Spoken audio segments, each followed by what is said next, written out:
Hermanos, muy buenas tardes.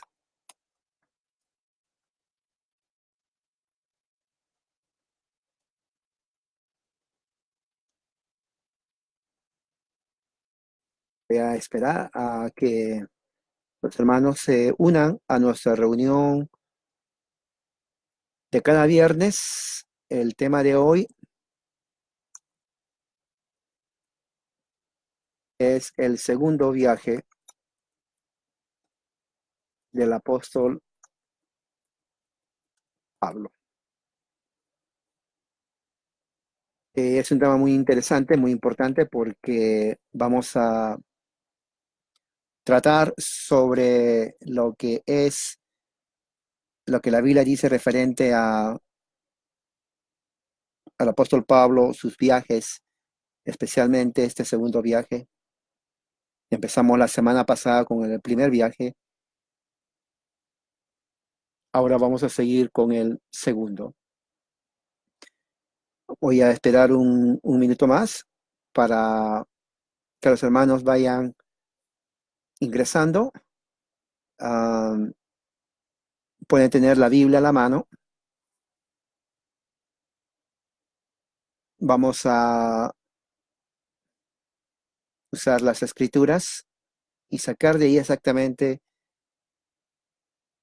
lo que sucedió, todo lo que Pablo hizo en este segundo viaje.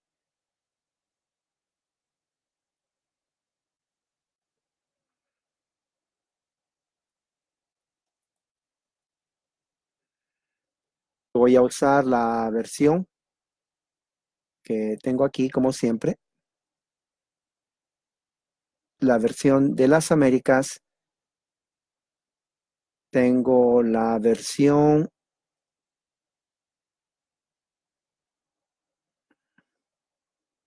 la Reina Valera, que es la que se usa,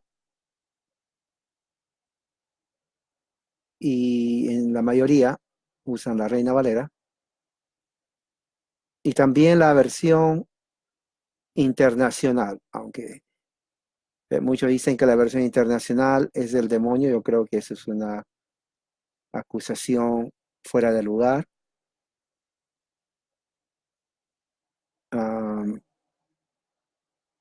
Hay cantidad de versiones y también Biblias de parafraseo. Las Biblias de parafraseo no son en realidad versiones, sino, como su nombre mismo lo dice, es parafraseo. Generalmente ellos hacen una traducción dinámica usando la equivalencia al idioma moderno para que sea entendible. A muchos no les gusta eso porque creen que se pierde la inspiración, pero en realidad el argumento no tiene sentido porque las versiones no son originales, son traducciones de los manuscritos. Pero es otro tema a tratar más adelante. Entonces vamos a empezar a nuestra reunión hoy. Vamos a hacer una oración. Oren conmigo. Padre Celestial, gracias por tu amor y misericordia. Bendícenos en esta noche al estudiar la vida de Pablo y cómo él fue de ciudad en ciudad expandiendo el reino de Dios. En el nombre de Cristo. Amén. Muy bien, entonces vamos a abrir la Biblia en Hechos capítulo 15. ¿Ok? En el libro de Hechos, el capítulo 15. Si tiene su Biblia, abramos en Hechos capítulo 15. Voy a usar la versión de las Américas. Cualquier otra versión que voy a usar, entonces yo les aviso. ¿Ok? Entonces dice así Hechos 15 en adelante. Entonces algunos que venían de Judea enseñaban a los hermanos: si no os circuncidáis conforme al rito de Moisés, no podéis ser salvos. Esta es una declaración muy, muy, muy importante y crítica, porque aquí vemos que Lucas narra un momento al principio de la iglesia cristiana que los judaizantes eran los que iban de iglesia en iglesia de reunión cristiana a reunión cristiana, enseñando la circuncisión y que el que no se circuncida no puede ser salvo. Este es un ataque directo a la doctrina de la salvación por gracia, por fe en Jesucristo. Pablo en su libro a los Romanos desarrolla todo este tema y también en su carta a la iglesia en Galacia, a los Gálatas. Entonces, sabemos que el libro de los Hechos es una narrativa de lo que estaba pasando en la iglesia del primer siglo. Usted es cristiano, yo tenemos que conocer nuestra historia. Entonces, el libro de los Hechos nos dice en esta parte, en el capítulo 15, que esta gente vino de Judea y dijo a los hermanos que tenían que circuncidarse, o sea, la circuncisión conforme al rito de Moisés, si no, no van a ser salvos. ¿Qué es lo que sucedió? Entonces, Pablo y Bernabé, que habían salido en su viaje primero, entonces con ellos comienzan un debate. Comenzaron a debatir con ellos porque no estaban de acuerdo y discutieron con vehemencia, con convicción. Ellos discutieron y refutaron a estos judaizantes con convicción, ¿no? Y entonces se decidió de que Pablo y Bernabé vayan a Jerusalén, porque ellos estaban en Antioquía, vayan a Jerusalén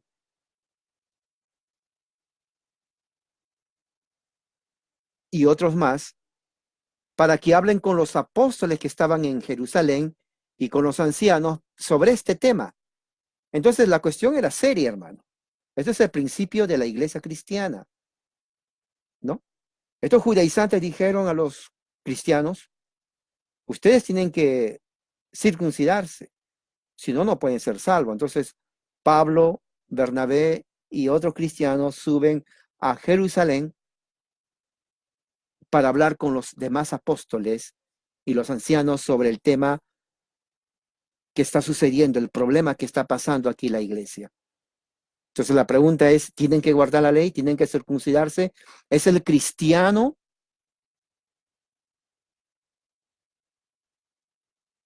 que debe circuncidarse para ser salvo realmente?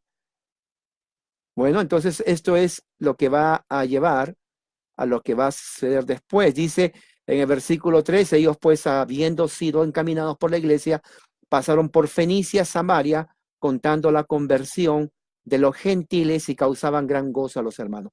Ahora, bien interesante porque el versículo 3, según Lucas, lo pone a propósito. Lucas escribe esa parte a propósito porque Lucas quiere centrarse que el evangelio está siendo predicado en todas partes. Entonces, Antioquía está en el norte. Entonces, para subir a Jerusalén, tienen que entonces tomar la parte del sur, pasar por Fenicia y también al mismo tiempo por Samaria. Entonces, mientras iban a esos lugares, entonces ellos comenzaban a también a compartir con gozo que el evangelio había llegado a los gentiles, a los que no eran judíos. Esa es la razón por la cual, uh, los judíos, los judaizantes que vinieron de Judea, Antioquía, le dijeron, tienen que circuncidarse. Pablo, Bernabé y otros van a Jerusalén a hablar con los apóstoles y dilucidar este punto, decir, bueno, vamos a hablar, esto no se va a quedar así. Tenemos nosotros que responder a que si es lícito que los cristianos que creen en Jesucristo deben de circuncidarse. Bueno, y van. En ese momento están yendo, ¿no? Y llegados a Jerusalén, versículo 4, fueron recibidos por la iglesia y los apóstoles, los ancianos, se refirieron todas las cosas que Dios había hecho con ellos. O sea, se imagina esto es algo muy interesante porque están llegando a Jerusalén, están los apóstoles, están los ancianos, están los hermanos, ven a Pablo, a Bernabé y a otros hermanos viniendo y lo primero que hacen ellos es con alegría, porque yo me imagino que fue alegre, no vinieron con la cara seria, estaban alegres, estaban entusiasmados estaban con gozo diciendo, hermanos, venimos a compartir con usted lo que Dios está haciendo entre los gentiles, que la gracia de Dios también se manifestó en ellos y los gentiles están recibiendo el evangelio de Jesucristo con gran gozo. ¿No? Eso es lo que estaba pasando, estaban compartiendo lo que estaba sucediendo con ellos. Entonces, versículo 5 dice, pero algunos de la secta de los fariseos, aquí vemos, eran los fariseos judaizantes, que habían creído, se levantaron diciendo, es necesario circuncidarlos y mandarles que cumplan la ley de Moisés. Entonces, aquí vemos otra característica de esta gente. Eran cristianos, dicen ellos, que habían creído, pero eran fariseos que habían creído. O sea, según ellos, estaban todavía con su idea de la ley. No se habían ellos desligado de la idea de que la ley apuntaba a Cristo y que en Cristo se cumple todas las ceremonias y que la verdadera circuncisión es la del corazón. Por eso Pablo escribe a los Gálatas que la verdadera circuncisión es la espiritual. Cristo es nuestra circuncisión, porque Él quitó de nosotros el pecado, lo cual es el simbolismo de la circuncisión. Y tiene razón, porque el que no se circuncidaba, entonces era muerto. O sea, Dios le castigaba con la muerte.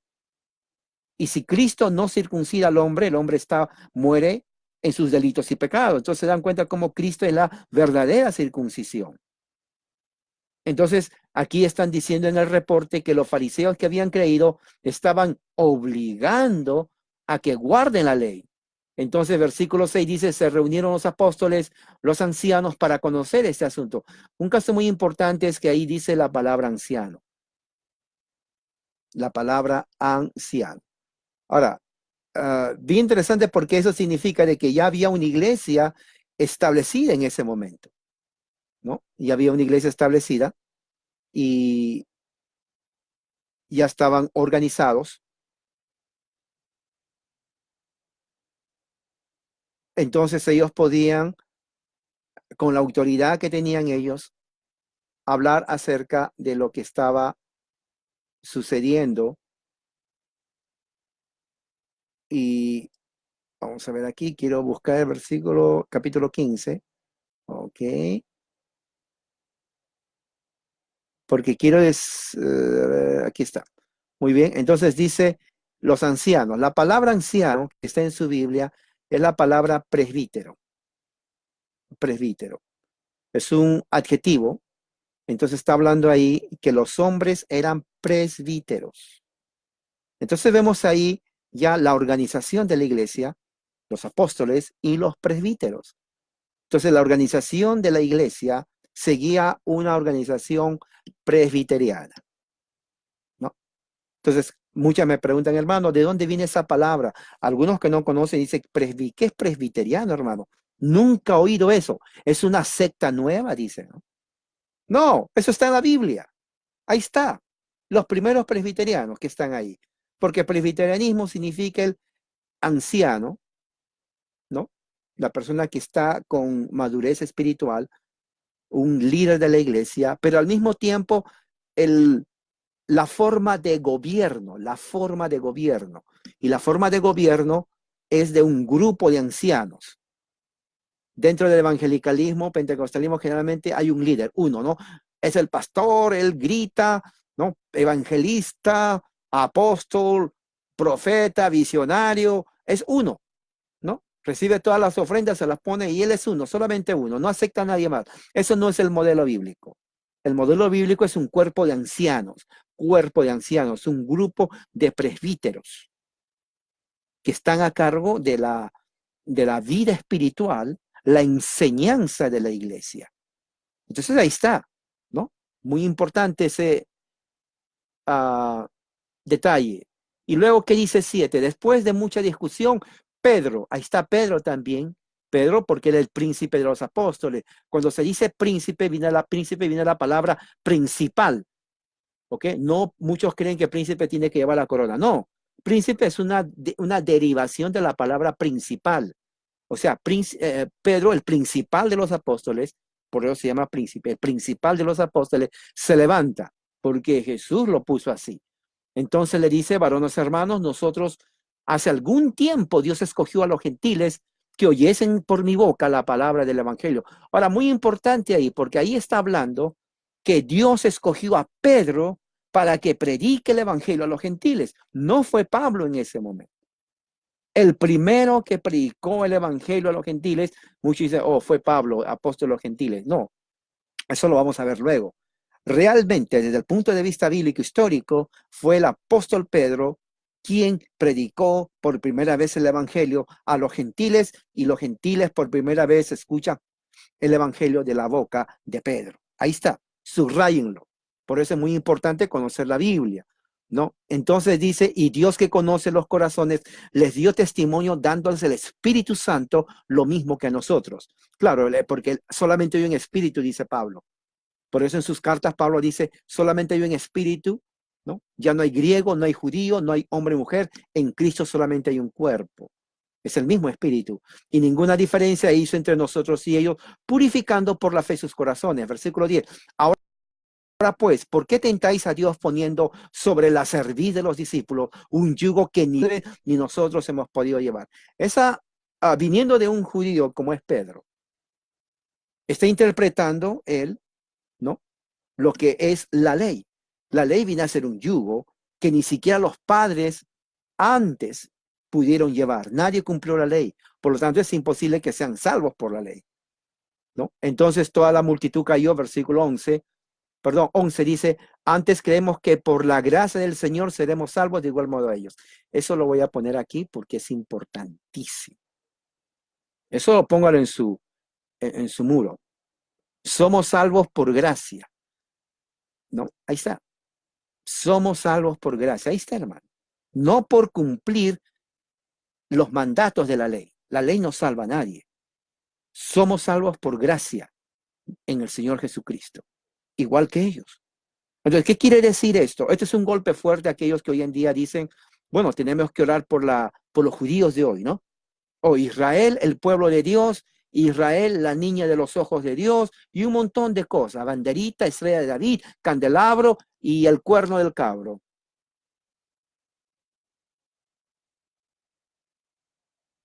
Eso es una pérdida de tiempo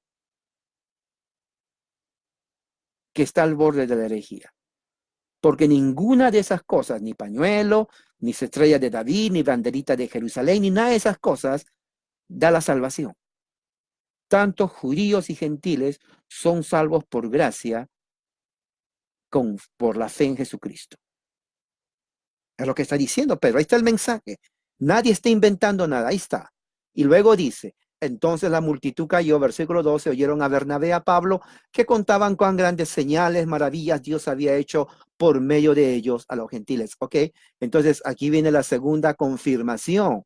Versículo 12 es la confirmación de lo que Pedro dice. Fíjese cómo los apóstoles están siendo instrumentos en equipo para la salvación. Pedro predica a los gentiles, Pablo y Bernabé entonces son instrumentos de Dios en los gentiles. En los gentiles. Para que Dios entonces haga maravillas en todo eso. Entonces estamos viendo cómo Dios usa a los apóstoles. Ya no hay apóstolos hoy en día, ¿no? Menos apóstola. Por ahí viene una apóstola. Dije, apóstola. Mujer, apóstola. Pues si no hay apóstoles, ¿cómo puede haber una mujer apóstol? Ahora, con eso del cambio del género de las palabras será apostola o apostolo, apóstoles, apóstolas. Entonces, no, eso ya no existe. Los que se llaman apóstoles son simplemente falsos, ¿no? Son una actitud circense, ¿no? Comediantes, pero no son nada de apóstoles. Entonces vemos aquí que Dios estaba obrando por medio de ellos. Y cuando callaron, versículo 13, Jacobo respondió, Jacobo, también una columna de la iglesia de Jerusalén, apóstol, respondió diciendo, varones hermanos, oídme, Simón, ¿quién es Simón? Pedro, ha contado como Dios, Jacobo, líder de la iglesia de Jerusalén, apóstol verdadero, él es el apóstol verdadero. Simón ha contado cómo Dios visitó por primera vez a los gentiles para tomar de ellos pueblo para su nombre. Muy bien. ¿Todos los gentiles son salvos? No. ¿Quiénes son salvos? por la misericordia de Dios, Jacobo está diciendo, un remanente de los gentiles son predestinados, elegidos de antemano por Dios mismo para que ellos sean salvos por la fe en Jesucristo. Ahí mismo lo está diciendo. Léalo. Vamos a leer otra vez en caso que alguien no leyó, pero yo quiero que usted lea conmigo. Mira lo que dice en el versículo 14. Usted tiene que memorizarlo. Simón es Pedro, ha contado cómo Dios visitó por cuándo primera vez a los gentiles. ¿Para qué? Tomar de ellos pueblo para su nombre. Inmediatamente eso implica que no todos son salvos. Pueblo para su nombre, los elegidos en Cristo Jesús. Y con esto concuerdan las palabras de los profetas. Dice, como está escrito, después de esto volveré, reedificaré el tabernáculo de David que está caído y repararé sus ruinas. O sea, ¿no se dan cuenta que esto echa por tierra a los dispensacionalistas que dicen de que en el final de los tiempos, antes que venga Jesús, va a haber un templo, un tercer templo? No, hermanos, eso es mentira. No hay ninguna reconstrucción de un tercer templo antes de la venida de Jesús. ¿Por qué? Porque el templo es Jesús. El templo de Jesús y se está cumpliendo. Los que están en Cristo son el nuevo templo en Jesucristo, porque somos parte de él. Y aquí aquí está la evidencia. Reedificaré el tabernáculo de David. Los dispensacionalistas dicen los que queden en el rapto y toda esa cosa. Eso, no, esa es una historia que no está en la Biblia. Dice aquí, va a haber una reedificación del templo. Sí, pero no como ustedes dicen un templo físico. El templo ya se reedificó. El templo ya se hizo. Y ese templo es aquellos que están en Cristo Jesús. Porque Cristo es el templo que a los 3 días resucitó. Él dijo, destruir ese templo y en 3 días lo levantaré. Y la gente decía, ¿este está loco? ¿Cómo va a levantar el templo en 3 días? Nos costó años aquí a nuestros padres. No, Jesús se le va la onda. No, claro que no. Jesús está hablando de él mismo, de su cuerpo. Entonces los que estamos en Cristo, ya estamos en el templo que ha sido reedificado en Jesucristo. No hay que esperar un tercer templo como dicen los dispensacionalistas. Yo he escrito de eso. Así que aquí está esto. ¿Ok?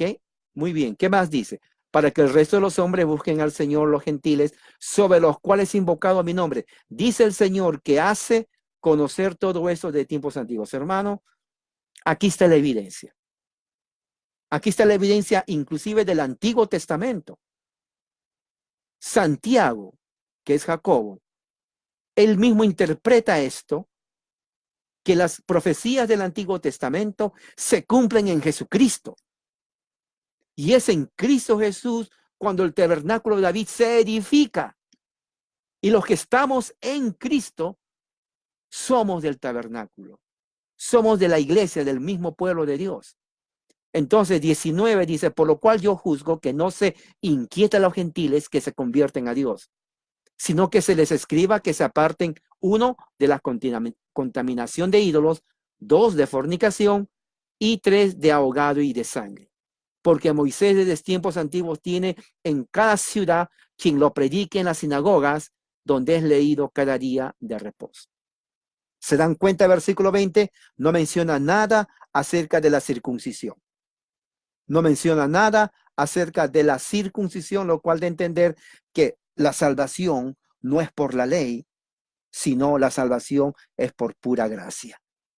Efectivamente. Entonces, ¿qué más? Entonces pareció bien a los apóstoles, versículo 22, a los ancianos, presbíteros, con toda la iglesia, elegir entre ellos y enviarlos a Antioquía. O sea, iban a enviar otra vez a Antioquía. ¿Por qué Antioquía? Porque ahí fueron los fariseos. Entonces dijeron, ok, vamos a enviar ahora un equipo de misioneros a Antioquía. A ver, ¿quién? Bueno, vamos a mandar a Pablo, Bernabé, a Judas, que tenía por sobrenombre Barsabás y a Silas. Ya no eran 2 hermanos, ahora eran 4.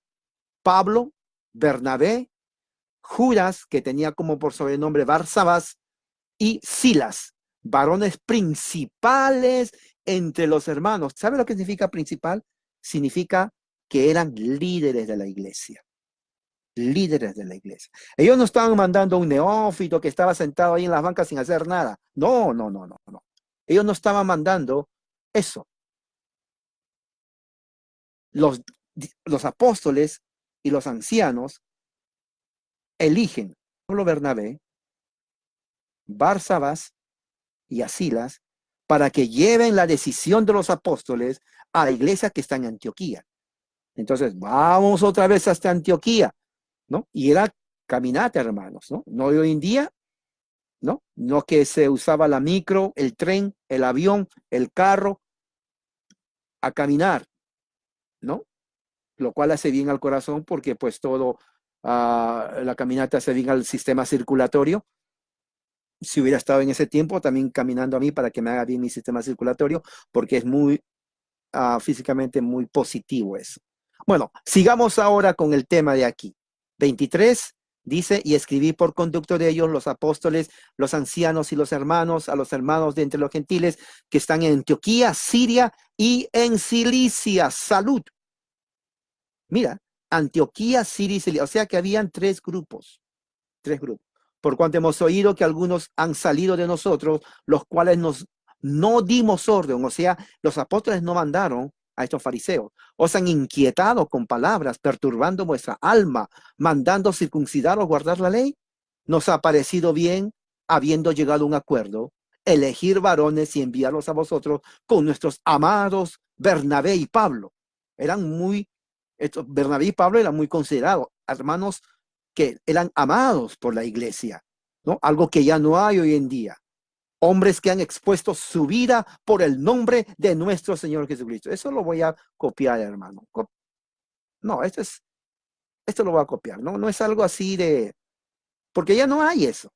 Ya no existe eso, ¿no? Ya no existe. Ahí está.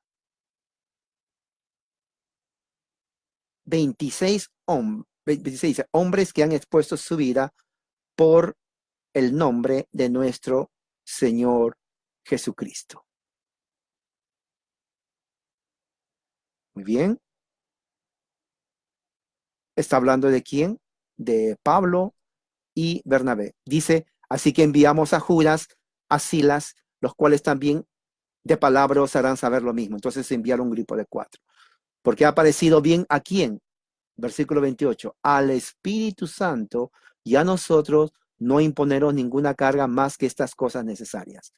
Abstengáis de sacrificado, de sangre, ahogado, fornicación, de las cuales cosas si os guardaréis, bien haréis, pasadlo bien. Ahora, bien interesante, porque aquí dice algo que tiene que ver con la inspiración de las Escrituras. Dice al Espíritu Santo. La decisión de quién viene, del Espíritu Santo. ¿A través de quién? A través de los apóstoles y los presbíteros. Esa decisión que hicieron fue la inspiración del Espíritu Santo, o sea, de Dios. Fue una decisión espiritual, guiada por Dios mismo a través de su Espíritu. Y bien interesante porque ellos dicen que los que fueron a Antioquía, ellos no fueron enviados por los apóstoles. Ahora, todo este trama se tiene que entender porque este es el inicio de la iglesia cristiana en los gentiles. La iglesia está saliendo de su contorno judío, donde estaban ahí por años. Ahora se está expandiendo a los gentiles, a gente que nunca escuchó el nombre de Jesús. No sabían nada de la iglesia de Dios, el hebreo, de la ley ni nada. Entonces, a ellos va. Entonces, ¿qué más dice? Dice entonces, así pues, versículo 30, los que fueron enviados descendieron a Antioquía, reunieron a la congregación, entregaron la carta. Ahí está, la carta lo hemos leído ahí. Habiendo leído la cual se regocijaron por la consolación. Qué lindo, se alegraron. Me imagino que ellos estaban sonrientes, ¿no? Estaban escuchando, porque dice alegraron. El que está alegrado, el que está alegre, sonríe, ¿no? Estaban escuchando, los ojos se les abrieron y posiblemente se abrazaron o se dieron la mano, la diestra como que gloria a Dios, ¿no? O sea, hubo un murmullo, yo me imagino, se pararon, sonrieron, se dieron la mano, se abrazaron, se dieron un beso, dice Pablo, un beso santo y estaban contentos. ¿Por qué? porque ellos no tenían que circuncidarse porque la salvación es por gracia. Yo le pregunto a usted, ¿usted todavía se regocija que la salvación es por gracia? ¿Sí o no? ¿O para usted, ya soy salvo por gracia? No, estos hermanos humildes de corazón, muy humildes, se regocijaron. Qué humildad, qué hasta cierto punto y no una inocencia espiritual en el sentido que para ellos no estaban esperando tal vez bueno, queremos que nuestra iglesia tenga aire acondicionado porque aquí el calor es 43 grados centígrados y ya nos estamos achicharranando. No, a ellos lo que les importaba era que el evangelio de la gracia esté en ellos y que ellos crean y sean salvos por la fe en Jesucristo. ¿No le llena de felicidad? A mí sí. Todos los cristianos tenemos que estar alegres, hermano, porque por gracia hemos sido salvos por medio de la fe, no es por obra para que nadie se gloríe. ¿Amén? ¿O no amén? ¿Dice amén usted? O yo pongo amén, hermano, porque amén significa así es. ¿Qué más dice? Dice, bueno, entonces ahí ya se está acercando para su segundo viaje. Entonces 32, Judas y Silas, como ellos también eran profetas, consolaron, confirmaron a los hermanos con abundancia de palabras. O sea que me imagino que cada uno hablaba. Pablo habló y Pablo dijo, hermanos, nuestro hermano Bernabé va a hablar. Habló Bernabé. Hermano, nuestro hermano Judas va a hablar. Habló Judas. Y al final nuestro hermano Silas va a hablar. Entonces los cuatro dieron palabras, ¿no? De abundancia, de consolación. Estuvieron 33 un tiempo ahí, se despidieron en paz para volver a aquellos que lo habían enviado. Pero Silas le pareció el quedarse ahí. Pablo y Bernabé continuaron en Antioquía, enseñando la palabra del Señor y anunciando el evangelio con otros muchos. Entonces aquí vemos entonces que Pablo y Bernabé se quedaron en Antioquía. Ahora, aquí entramos ya a la parte del segundo viaje. 36. Después que algunos días Pablo dijo a Bernabé, volvamos a visitar a los hermanos en todas las ciudades en que hemos anunciado la palabra del Señor para ver cómo están. Era lógico, era lógico. Pablo ya había viajado a Asia predicando el evangelio. Entonces Pablo le dice a Bernabé, Bernabé, vamos a visitar a los hermanos. Qué lindo, ¿no? A los hermanos que le hemos hablado el evangelio. Tenemos que ver cómo están. Pablo tenía un corazón de pastor. Se dan cuenta que ahí ya estamos viendo cómo Pablo amaba a la iglesia. Amaba a la iglesia. No, le dice, quiero ver a mis hermanos, quiero estrechar las manos a mis hermanos, quiero orar por ellos, ¿no? Porque yo los amo. Vamos, Bernabé, ¿no? Pero interesante porque en ese momento, Bernabé 3:37 dice, quería que llevasen consigo a Juan, el que tenía por sobrenombre Marcos. Pero ¿qué pasa ahí? 38. A Pablo no le parecía bien llevar consigo al que se había apartado de ellos desde Panfilia y no había ido con ellos a la obra. O sea, acá hay un conflicto de interés. Entonces, aquí yo llamaría esto la primera disensión en la obra del Señor, yo llamaría. ¿Por qué disensión? Porque un elemento que no tiene nada que ver con el Evangelio se interpone en el viaje, en la misión, a causa de Bernabé. Porque Pablo le dice a Bernabé, vamos Bernabé. Pero Bernabé, su mente tal vez no estaba tan concentrada, no entendió lo que Pablo sentía en su corazón. Y dice, sí voy, pero ¿qué traer conmigo a Juan?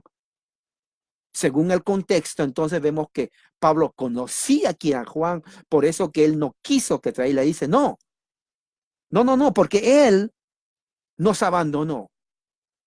Él no estuvo con nosotros en la obra del Señor.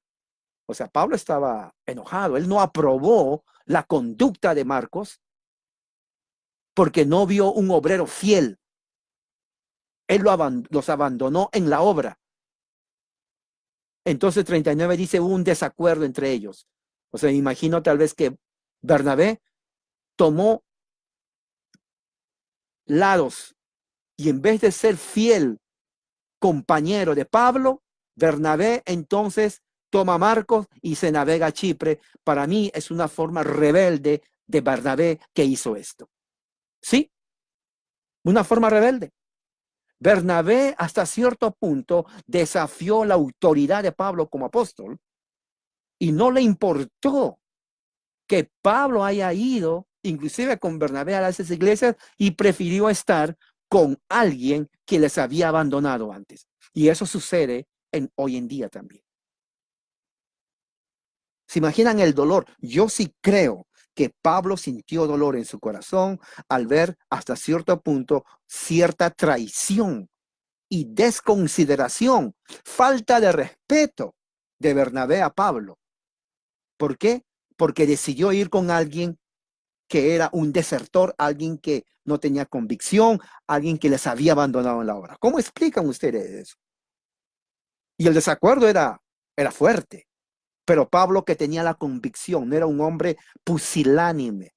Pablo no era un hombre que, bueno, yo no sé qué hacer, lo que ustedes digan. No, por eso lo odiaban a Pablo. Pablo decía, eso es así, y si no les gusta, ni modo. Pero yo no quiero a Marcos aquí, y punto. No me vas a convencer. ¿Ok?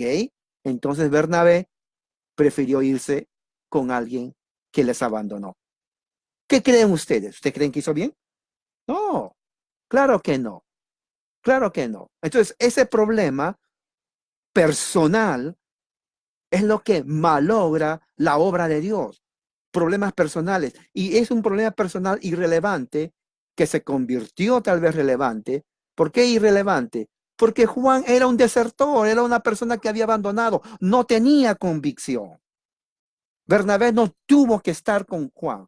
Al contrario, decir, Pablo, yo estoy contigo. Yo voy contigo y no voy a perder tu amistad simplemente por alguien que sí, es verdad, nos abandonó. Pero no hizo eso Bernabé.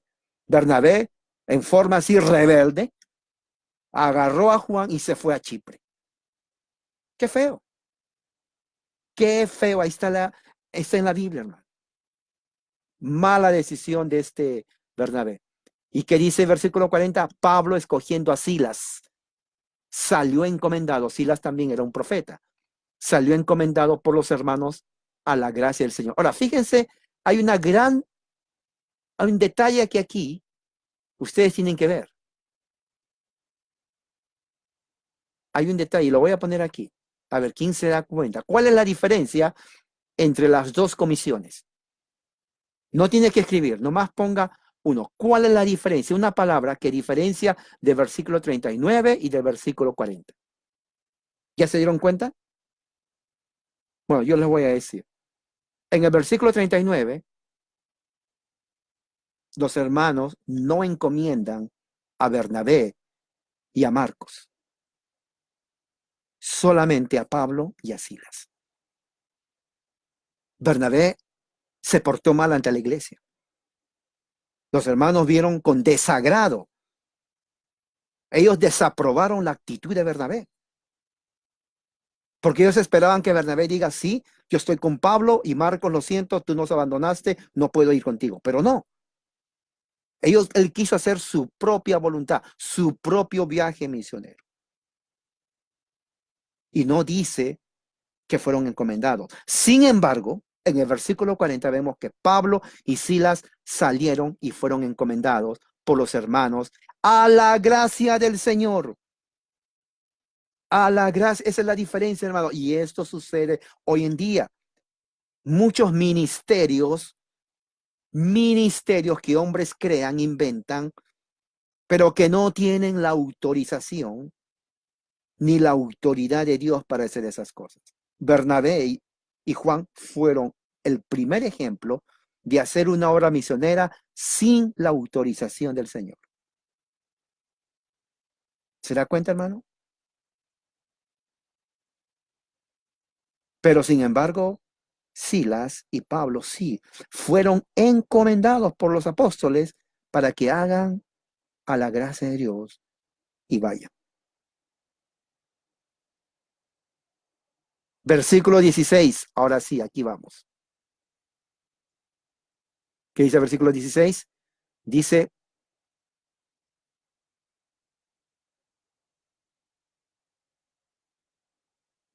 Llegó también, salen de ahí, cuando salen ya de Antioquía, llegó también a Derbe y a Listra, o sea, Pablo y Silas. Y estaba allí cierto discípulo. ¿Cómo se llama el discípulo? A ver, ¿ya saben? ¿A qué discípulo encontraron ellos? ¿Alguien lo puede escribir? Bien famoso en todas las escrituras del Nuevo Testamento. ¿A qué discípulo ellos encontraron cuando fueron a lo que dice aquí, Derbe y a Listra? ¿Ya saben? A Timoteo. Estamos estudiando las cartas de Pablo a Timoteo con gran doctrina bíblica. Pablo amaba mucho a Timoteo, llegó a amarlo como a un hijo. Y justamente aquí es el encuentro. Hijo de una mujer judía, pero de padre griego. Su padre no era cristiano. Del cual hablan elogiosamente los hermanos que estaban en Listra y en Iconio. Pablo quiso que éste fuera con él y lo tomó y lo circuncidó por causa de los judíos. Mira, que había en aquellas regiones, porque todos sabían que su padre era griego, y conforme pasaban por las ciudades, entregaban los acuerdos tomados por los apóstoles y los ancianos que estaban en Jerusalén para que los observaran. Así que las iglesias eran confirmadas en la fe y diariamente crecían. Ahora, aquí parece que hay una contradicción, porque la carta que dicen los de Jerusalén dice que la circuncisión no tiene que ser, pero aquí vemos que Pablo circuncida a Timoteo. La razón que circuncida a Timoteo está ahí mismo. Fíjese en el versículo 3, por causa de los judíos que había en aquellas regiones. Entonces, esto hace una gran diferencia, porque ahí dice que Pablo circuncida a Timoteo, pero no por salvación, sino por causa de los judíos. Entonces, para, diríamos, legitimizar su ministerio de que Timoteo va a predicar el evangelio y que es llamado a ministrar entre los judíos, entonces es circuncidado, pero no por la salvación. Esa es la gran diferencia. Inclusive, y esto se confirma porque cuando pasan, dicen ahí, pasaban, entregaban los acuerdos tomados por los apóstoles y los ancianos que estaban en Jerusalén. Entonces vemos que la misión de ellos era una misión seria, hermanos. Era un proyecto. Pablo tomó en serio su trabajo. Estaba con Silas, agarra a Timoteo. Entonces Pablo, Silas y Timoteo comienzan a ir en todo el Asia Menor y a las iglesias. Visitan las iglesias. ¿Se imaginan? Qué lindo. Visitaban las iglesias, le daban la mano, todos contentos de ver a Pablo otra vez ahí, trayendo ahora a dos personas, Silas y a Timoteo, ¿no? El más joven de ellos era Timoteo. Y sentados ahí, Pablo entonces escribe la decisión tomada en Jerusalén. Eso es lo que está pasando. La iglesia entre los gentiles, hermano. Fíjese, esto es como la iglesia se está yendo de esa forma apostólica. Apostólica, hermano. No está hablando de ninguna otra cosa, sino era el apostolado, enseñanza pristina, clara, pura. Y dice así, para que los observaran. Así que las iglesias eran ¿qué? Confirmadas en la fe y diariamente crecían en número. ¿Me está escuchando, hermano? Esa es la primera iglesia primitiva. Eran confirmadas en la fe las iglesias del Asia Menor y crecían en número. Ellos no tenían que hacer campañas evangelísticas. Entonces Dios traía a ellos, a la congregación, y lo que ellos sabían era un mensaje tan, diríamos, básico y simple, pero poderoso. La salvación por gracia en Jesucristo. Eso era el mensaje. Ahí lo vemos. La salvación es por gracia en Jesucristo. El Cristo resucitado. Porque la resurrección era fundamental en el corazón de la predicación de los apóstoles, Pedro predicó la resurrección de Cristo, Pablo también, ¿no? Entonces, ¿qué pasa? Entonces pasaron por la región de Frigia a Galacia, habiendo sido impedidos por el Espíritu Santo de hablar la palabra en Asia, y cuando llegaron a Misia intentaron ir a Bitinia, pero el Espíritu de Jesús no se lo permitió. Mire, Espíritu Santo, versículo 6, esta es la Trinidad. Para el que niega la Trinidad, aquí está la evidencia de que existe. Espíritu Santo, ¿no? Ahí pongo Espíritu Santo. ¿Y qué dice más abajo? Dice más abajo, pero el Espíritu de Jesús. Ahí está, Espíritu de Jesús. Entonces aquí lo voy a poner. Ahí está. Espíritu Santo y Espíritu de Jesús. No había dos espíritus. Es el mismo espíritu. Entonces, la Trinidad, el concepto de que Dios no es unipersonal, sino tripersonal, Padre, Hijo y Espíritu Santo, es bíblico. Los unicitarios, la secta, la herejía de los testigos de Jehová y de otros por allí, que dicen que no hay Trinidad, pues entonces aquí se refuta de una manera increíble, claramente, irrefutablemente, ¿no? Bien conciso, establecido por la misma Escritura, que el Espíritu Santo es Dios. El Espíritu Santo es el Espíritu de Jesús y es el Espíritu de Dios. Entonces, las expresiones Espíritu de Dios, Espíritu Santo, Espíritu de Jesús, no son tres espíritus, es un solo espíritu. Y ya que lo relaciona a Jesús, bueno, el Espíritu Santo es Dios, porque tiene personalidad. Jesús también y el Padre también. Entonces, Dios en la teología bíblica es una triunidad. Triunidad. ¿Por qué? No son tres dioses, es un Dios en tres personas. Persona Padre, persona Hijo, persona Espíritu Santo. Entonces, la evidencia está aquí. Los testigos de Jehová y los otros unicitarios, herejes, dicen, a ver, muéstrame dónde dice la palabra Trinidad. Bueno, es que ese no es el argumento. Nosotros no creemos en la Trinidad porque tiene que decir la palabra Trinidad. No, simplemente porque la evidencia bíblica nos enseña que Dios es una Trinidad. Y nos enseña desde Génesis hasta el último libro llamado Revelación o Apocalipsis. Pero aquí está una evidencia. Pero la Trinidad no es el tema de hoy. Así que más adelante podemos ver esos. ¿Me está escuchando, hermano? Puede usted escribir. Y dice, y pasando por Misia descendieron a Troas. Por la noche se le mostró a Pablo una visión. Un hombre de Macedonia estaba de pie, suplicándole, diciendo, pasa a Macedonia y ayúdanos. Cuando tuvo la visión, enseguida procuramos ir a Macedonia, persuadidos de que Dios nos había llamado para anunciarles el evangelio. Ahora, esto es algo muy importante, hermano.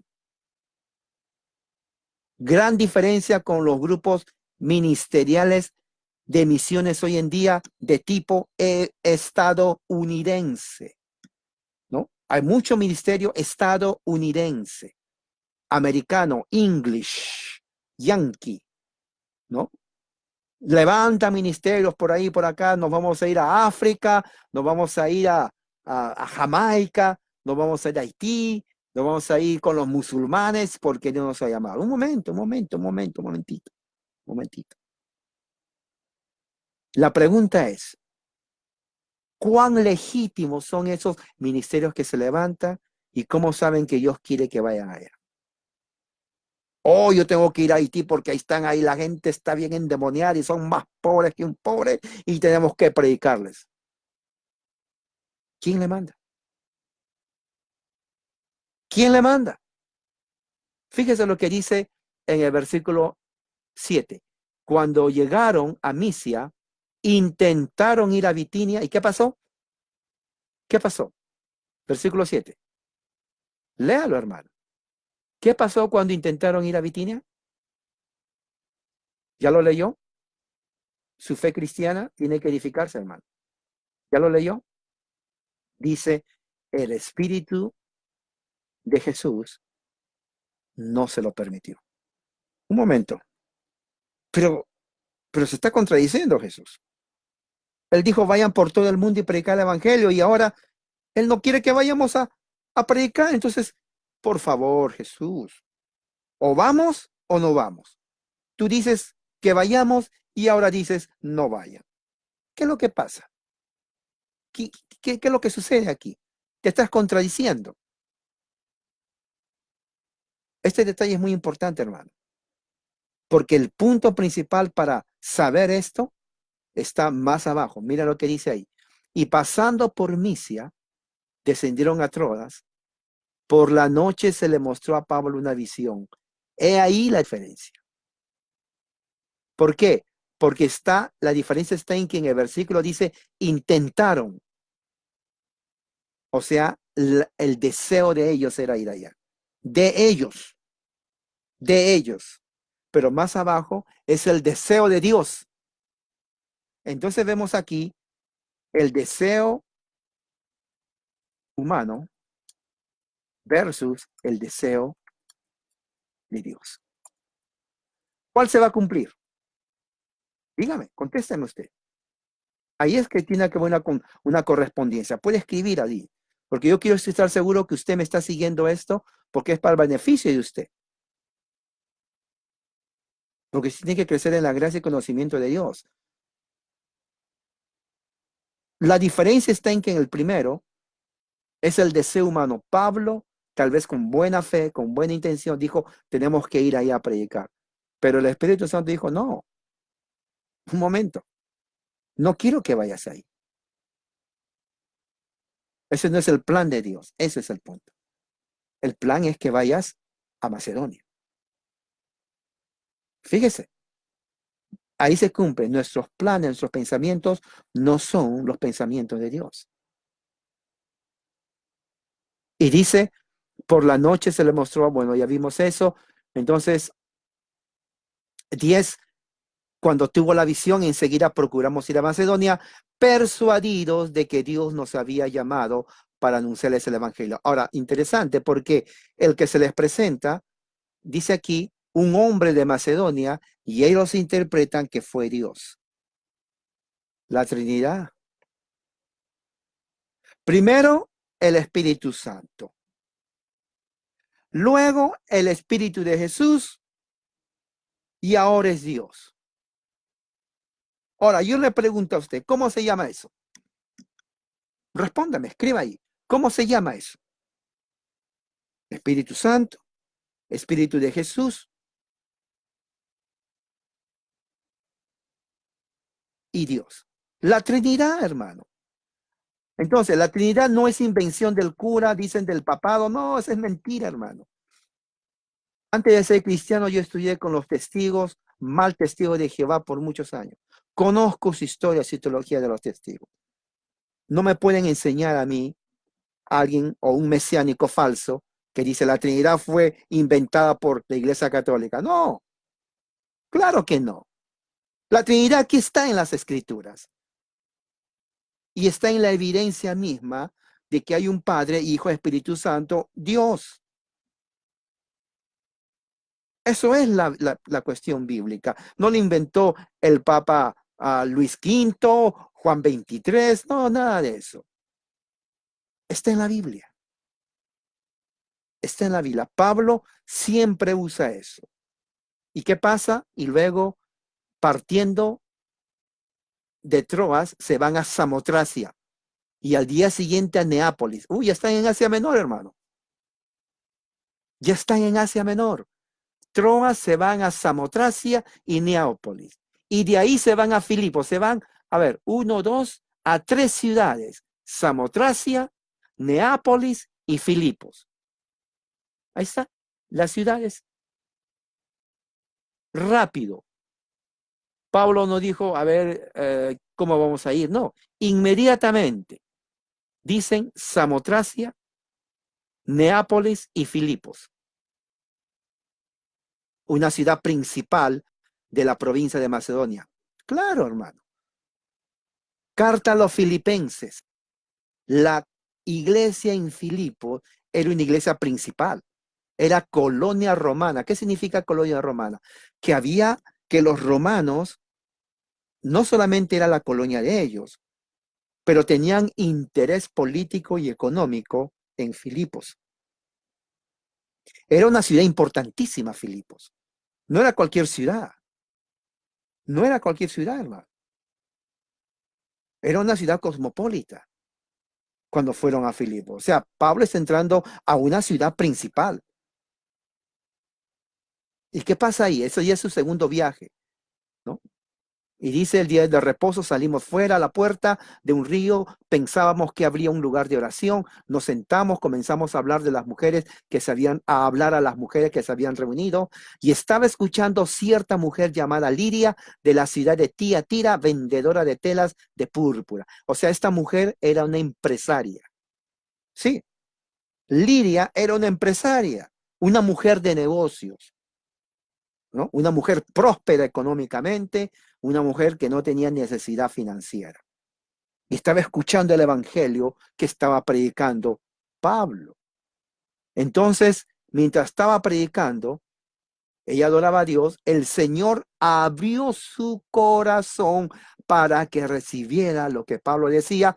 Cuando ella y su familia se bautizaron, nos rogó diciendo, si juzgáis que soy fiel al Señor, venid a mi casa, quedaos en ella y nos persuadéis. La idea de bautizar, este es un gran punto, porque en ese tiempo el bautizo era tanto para adultos y niños.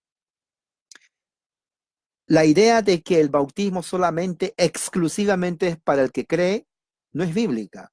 Es para el que cree cuando es grande, pagano, pero si tiene niños, la idea es su casa entera. No es como la idea evangélica que decir, yo soy cristiano, estoy orando por mi hijo que tiene un mes de nacido, a ver cuando grande se entrega al Señor. No había eso. Esa es una invención evangélica de los Estados Unidos. Desde el punto de vista bíblico, la familia entera es parte del pacto de Dios, lo cual significa de que si hay niños y esclavos, ellos son parte entonces del pacto. Si el varón de la casa se entrega a Cristo, en este caso fue la mujer, tal vez no habría esposo. Entonces su familia de esta mujer, de repente había esclavos porque era una mujer que tenía mucho dinero. ¿Qué es lo que sucede? Ella se bautiza, los de tu casa se bautiza y los niños también se bautizan. Porque es lo que dice Pablo en su primera carta a Corintios. Dice, ¿no? Ella aconseja a la mujer creyente que no abandone a su esposo incrédulo porque es santificado por la fe de ella. Un momento, ¿cómo un incrédulo va a ser santificado por la fe de ella? ¿Por qué? Porque es parte del pacto, está en la casa. Eso es el concepto bíblico, hermano. ¿Ok? Entonces, esta mujer, Dios abre su corazón a Lidia y recibe el evangelio, ella y toda su familia. Toda su familia recibe. Entonces, de ahí, versículo 16, sucedió que mientras íbamos al lugar de oración, nos salió al encuentro una muchacha esclava, otra protagonista. Sale otra muchacha, pero estaba esclava que tenía espíritu de adivinación, o sea, una bruja. ¿No? Una bruja, una espiritista. Hasta ahora hay espiritistas, la cual daba grandes ganancias a sus amos adivinando. O sea, la gente que estaba ahí decía, esta nos va a dar una ganancia. Porque lo que cobraba adivinando le daba a los que le estaban usando como trabajadora. Ven cómo es ahí la parte espiritual pagana, genera dinero, la economía a los que estaban en la ciudad de Filipos, porque la economía de ellos estaba basado en lo que esta mujer estaba haciendo. Tal vez habían más mujeres, tal vez habían más mujeres porque le estaba haciendo de ganancia. Hey, dinero, esta mujer adivina, trabaja por mí, tal vez le daban una parte del dinero y el resto me lo das a mí, así que trabaja para mí. Y esta mujer dice, ok, entonces si les voy a adivinar, primero tienes que pagarme en denarios y luego pues, y buen dinero. Porque para pagar a mis amos yo tengo que quedarme con una buena cantidad de dinero. Entonces, así era el negocio. Ese es un negocio grande. ¿Y qué es lo que sucede? Está siguiendo a Pablo, decía, hombres de siervos altísimo que proclaman el camino de salvación. Interesante, porque esta mujer sabía que Pablo, Silas y Timoteo estaban predicando el reino de Dios. ¿Cómo sabía ella? Porque estaba posesionada por el demonio. Los demonios conocen a los siervos de Dios y cuando se predica el evangelio. O sea, el demonio no es ignorante. El demonio, como alguien dice por ahí, es el mejor teólogo. ¿Por qué? Porque él conoce todo el evangelio de Cristo. No lo cree, pero él sabe quién es Jesucristo, él sabe quién es Dios el Padre, el Espíritu Santo, el evangelio del reino, él sabe todo lo que va a pasar. Pero claro, es un ángel caído.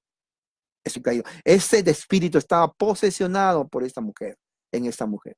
Y dice que esto lo hacía por muchos días, más desagradando a Pablo. Bueno, Pablo ya se cansó, se volvió y le dijo al espíritu, te ordeno en el nombre de Jesucristo que salgas de ella, y salió en aquel mismo momento. No, tremendo. Todos los días, mira, ahí va Pablo, predica la salvación. Al día siguiente, ahí va Pablo, predica la salvación. Bueno, Pablo se cansó y dije, oye, Timoteo y Silas, esa mujer todos los días está diciendo lo mismo. ¿Qué voy a hacer? Bueno, Pablo, repréndela. Y fíjese que él reprende al espíritu que estaba en ella. Una cosa muy importante, a mí siempre me preguntan, hermano, ¿y qué piensa usted de las que adivinan, las espiritistas? Bueno, sí pueden adivinar, pero no por el poder de ella, sino por el espíritu inmundo que está sobre la espiritista y la bruja. La espiritista no tiene poder, es un simple ser humano, pero el espíritu malo, maligno que está en esa mujer es el que hace decir esas cosas. Me dice por ahí alguien que en una parte, en todas partes hay brujos, pero hay una parte en México, no olvidé el nombre, donde es una ciudad, un pueblo puro brujos, dice. Puro brujos. Yo creo que hasta los niños ya salen brujitos. Mucha brujería. Y se ve cosas extrañas, dice ahí. Bueno, si eso es cierto, entonces no es la gente, es el espíritu demoníaco que ha amarrado, esclavizado a toda esa población en México. Terrible. Y solamente con el poder del Espíritu Santo, en nombre de Jesucristo, esa gente puede ser liberada. No hay otro poder, ni el partido político, ni ningún presidente, no. Solamente Jesucristo, la autoridad del Dios viviente en Jesucristo. ¿Y qué dice ahí? Bueno, más adelante dice, después de haberlo presentado, dice, 19, pero cuando sus amos vinieron que les había ido la esperanza de su ganancia, prendieron a Pablo, a Silas, los arrastraron hasta la plaza a las autoridades. Miren, los arrastraron. Después de haberlos presentado a los magistrados superiores, dijeron, estos hombres siendo judíos alborotan nuestra ciudad y proclaman costumbres que no nos es lícito aceptar ni observar, puesto que somos romanos. La multitud se levantó a una contra ellos y los magistrados superiores, rasgándole sus ropas, ordenaron azoten con varas. Después de darles muchos azotes, los echaron en la cárcel, ordenando al carcelero que los guardara con seguridad, el cual, habiendo recibido esa orden, los echó en el calabozo interior y les aseguró los pies en el cepo. Hermano, una pregunta. Solo quiero que me digan una pregunta y que me den la respuesta ahí. Aquí. Dígame un nombre, uno de los modernos apóstoles que hayan pasado eso. Si no conocen, ponga ahí nadie. Porque de repente usted sabe y yo no conozco. Porque quiero saber quién ha pasado esa experiencia. ¿Quién ha pasado esa experiencia? ¿Conoce a alguien? Si no conoce a nadie, ponga nadie. Porque lo que estamos viendo aquí, en este viaje de Pablo, estamos viendo el verdadero apóstol de Cristo. Ustedes saben que en español hay muchos por ahí, ¿no? No quiero decir sus nombres. Ustedes saben quiénes son.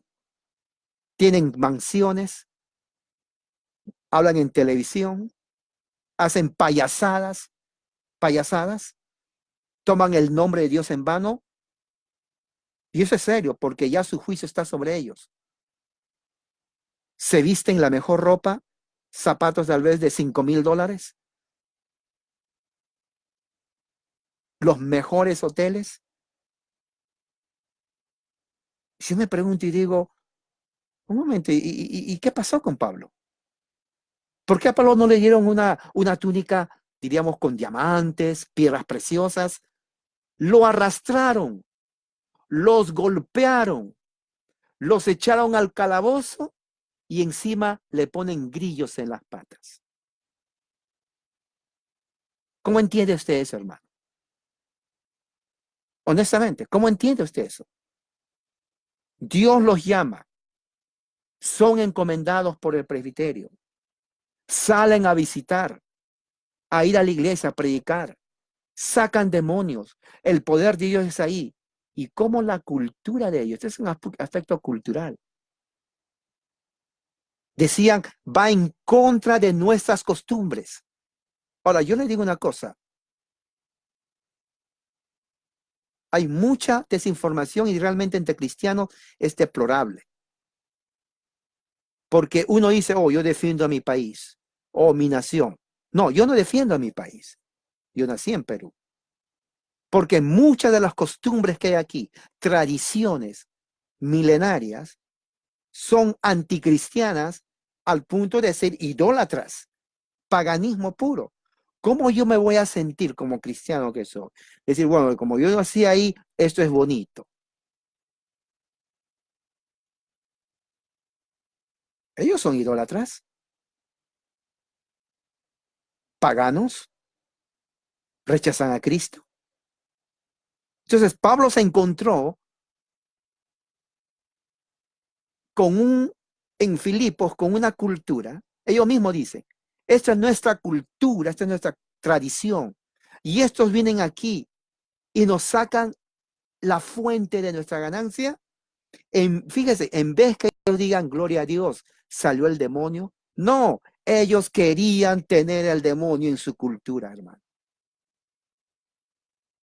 Ellos querían tener el demonio en su cultura. ¿De qué país es usted? ¿México, Centroamérica, Sudamérica? Usted sabe, en sus tradiciones hay paganismo, quieren el demonio todavía ahí. ¿Sí o no? ¿Sí o no? Claro que sí, claro que sí. Entonces no podemos nosotros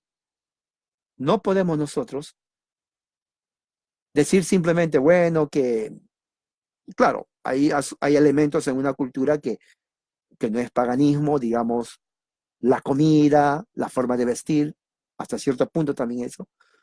Pero ya lo que tiene que ver con el aspecto de religioso, entonces es paganismo.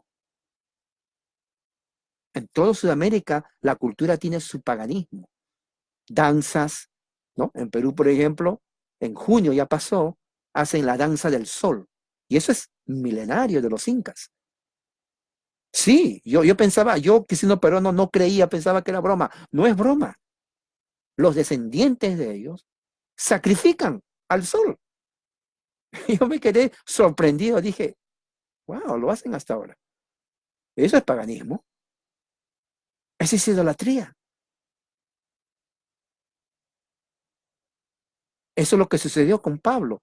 Por eso lo persiguieron, lo arrastraron. Hermanos, ¿se imagina lo que es arrastrar?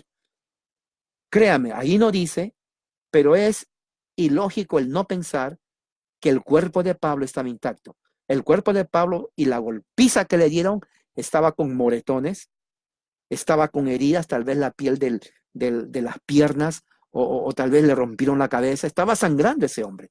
Son golpes con varas, hermano. Y no le daban un golpe, le arrastraron, le rompieron la camisa, semidesnudo, lo tiraron ahí al calabozo. El calabozo es un lugar donde no entraba la luz del frío, oscuro, con ratas, hediondo. No, estamos hablando de algo serio. Viajes que, desde el punto de vista humano, Pablo hubiera dicho, ¿sabes qué, Silas, Timoteo? Se acabó. Nada de viajes, saludar al hermano, besitos. No, no, no, no, ya no. ya estoy viejo para estas cosas, no puedo, yo necesito retirarme, estar en paz, mirar el sol, el mar de Galilea. No, yo no necesito esto. Él pudo haber dicho eso, pero no lo dijo, porque tenía una misión. Dios lo escogió. Y justo cuando están ahí, a medianoche, 25, Pablo, Silas oran, cantan himnos y los presos lo escuchaban. Del 26 ya sabemos la respuesta, entonces que un ángel vino, un terremoto, se movió, al instante se abrieron las puertas, se soltaron las cadenas, despertó el carcelero y al ver todo, sacó su espada y se iba a matar. Claro, porque en el Imperio Romano la ley es que el carcelero número uno no tiene que dormir. Número uno, si ese carcelero lo hubieran encontrado dormido, lo hubieran matado ahí mismo. Ahora, el carcelero no solamente se durmió, sino que el carcelero cuando despierta se da cuenta que no estaban los presos. Bueno, con eso ya es suficiente. Él dijo, bueno, antes que me maten, porque esa es la ley romana, entonces yo me voy a matar a mí mismo. Me voy a suicidar porque pues me van a matar. No hay nadie, me dormí, se fueron, me voy a matar. ¿Y qué sucedió? No te hagas ningún mal, dijo Pablo, todos estamos aquí. Entonces él pidió luz y se precipitó y temblando se postró ante Pablo y dijo, señores, este hombre estaba en una tensión terrible. ¿Qué debo hacer para ser salvo? Yo me imagino que este carcelero estaba temblando y con un súper estrés, al punto que posiblemente hubiera tenido un ataque cardíaco, porque cuando uno está con estrés se le sube la presión, el corazón comienza a latir, bum, bum, bum, bum, y puede tener un síncope cardíaco. Y Pablo le dice, ¿qué le responde? Cree en el Señor Jesús y serás salvo tú y toda tu casa. Y dice, le hablaron a los que estaban en su casa, igual que a Lidia. La conversión no era personal, era familiar. Yo me imagino al carcelero diciendo, familia, hijos, mujer, esclavos, vengan, acepté y creí en Jesucristo. Ustedes también crean en Jesús y nos vamos a bautizar. Hasta los niños, porque el niño, ellos decían, vamos a esperar que mi hijo crezca a ver si decide por Cristo. No había eso, eso es una invención norteamericana en el siglo XIX. Bíblicamente hablando, todos. Porque es lo que pasó en la circuncisión. Al niño no le preguntaban, ¿te hacemos circuncisión, niño? No, simplemente lo circuncidaban. Y dice, le lavó, fue bautizado, él y los suyos. Los hijos están ahí. Los hijos están ahí. Y otra forma, el bautismo ahí no fue por inmersión, fue por aspersión. O sea, son cosas que dentro del evangelicalismo, otra, digamos, secta no reformada, no se enseña. Pero la Biblia da a entender eso. Pero es otro punto. Sigamos adelante. Dice ahí, 35, cuando se hizo de día, los magistrados superiores enviaron sus oficiales diciendo, suelte a esos hombres. El carcelero comunicó a Pablo estas palabras, los magistrados superiores han dado orden de que os suelte, he aquí salí, id en paz. Mas Pablo le dijo, aunque somos ciudadanos romanos, nos han azotado públicamente sin hacer juicio y nos ha echado a la cárcel y ahora nos sueltan en secreto. De ninguna manera que vengan ellos mismos. No, este es asunto, como dije, político y social. Pablo conocía sus derechos constitucionales de ley. Él era ciudadano romano. No me van a tratar como un perro. Nos agarran, nos golpean, nos arrestan, nos dan latigazos, nos ponen en una cárcel cochina sin luz, amarrados con grillos, y ahora nos dicen, vayas en secreto. Somos ciudadanos romanos y hacemos valer nuestros derechos ante la ley de Roma. ¿Se dan cuenta?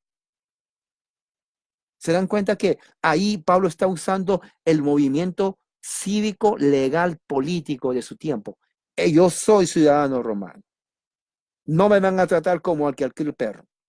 Yo tengo derechos de acuerdo a la ley. Y no solamente yo, sino también Silas. Así que vengan ellos con respeto, porque necesitamos que nos traten bien y que se disculpen. ¿Y qué pasó ahí? Y los oficiales informaron esto a los magistrados superiores, hermano. Y al saber que eran romanos, ¿tuvieron qué? Alegría. No, tuvieron temor. Tuvieron temor. ¿Por qué? Porque si Pablo iba al César, al emperador, ellos estaban en problemas, no Pablo. Porque al ciudadano romano se respeta. Y Pablo dice, a mí me respetan. Soy ciudadano romano. ¿Me trataron peor que un perro? ¿Me golpearon y mire, estoy aquí sangrando? ¿Y quieren que me vaya así oscuro? No, no, no, no, no. Yo tengo derechos y yo hago valer mis derechos aquí. Se llenaron de temor y dijeron, por favor, Pablo, anda, por favor, le rogaban, sal de la ciudad. Cuando salieron, fueron a la casa de Lidia, la que se convirtió con su familia, y al ver a los hermanos los consolaron y partieron. Qué lindo, hermano. Los consolaron y partieron. Así era Pablo. Así era Pablo, hermano. Él tenía amor por los hermanos, le gustaba visitar. Si él viviera ahora, estuviera visitando a todos los hermanos. A él le gustaba eso, la visita pastoral. ¿Y quiere que le diga un secreto? No se lo digan a nadie. Pero no se lo digan, voy a escribir aquí, no quiero decirlo.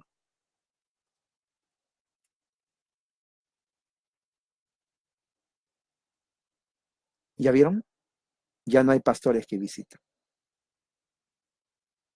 En los Estados Unidos es un país súper desarrollado, grandísimo. La distancia es bien, bien, bien difícil que un pastor visite. Es triste, pero es verdad. Es triste, pero es verdad. En serio. Pablo no tenía carro. Pablo, yo creo que ni tenía ni burro, ni camello, ni caballo.